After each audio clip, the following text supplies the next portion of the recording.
নতুন মামলায় গ্রেপ্তার দেখিয়ে কারাগারে পাঠানো হয়েছে সাবেক মন্ত্রী দীপু মনি, ইনু মেনন ও পলককে। এছাড়া আদালতে আরও কিছু আবেদন পড়েছে রাষ্ট্রপক্ষ থেকে।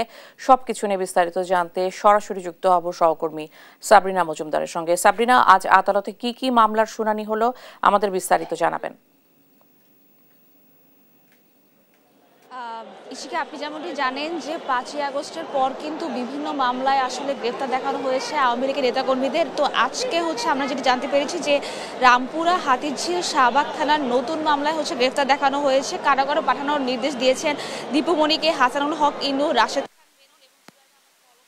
এদিক দিয়ে পলক তাকে আদালতে গ্রেফতার দেখানো হয়েছে। এবং এরপর যেটি জানেন সেটি সকালে তাদেরকে ঢাকার চিফ মানে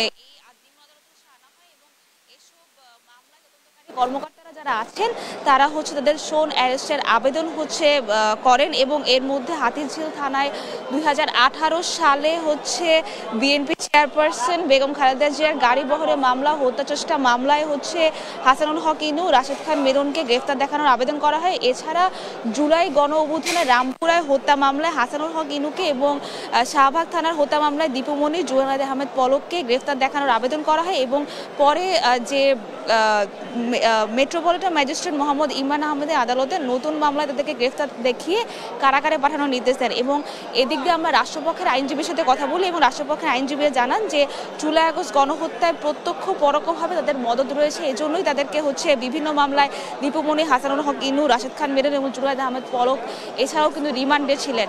এছাড়া যদি আমি আরেকটু বলতে চাই যে সার্বিক পরিস্থিতি সেটি যে আজকে এই 5ই আগস্ট পট পরিবর্তনের পর কিন্তু অনেক জিনিসই পরিবর্তন হচ্ছে। বিভিন্ন আজকে যেমন হাইকোর্টে যেটি হয়েছে সেটি যে 15ই আগস্ট জাতীয় শোক দিবস ছুটি ঘোষণা করে হাইকোর্টের রায় স্থগিত করেছে আপিল বিভাগ। এছাড়া জয় বাংলা স্লোগানেরও কিন্তু একটি বলেছেন, যেটা থেকে লিড করেছে।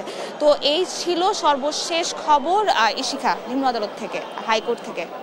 সাবরিনা, অনেক ধন্যবাদ আপনাকে। হাইকোর্ট থেকে সর্বশেষ তথ্য জানছিলাম, কারাগারে পাঠানো শুনানি নিয়ে বিস্তারিত জানছিলাম সহকর্মী সাবরিনার কাছে।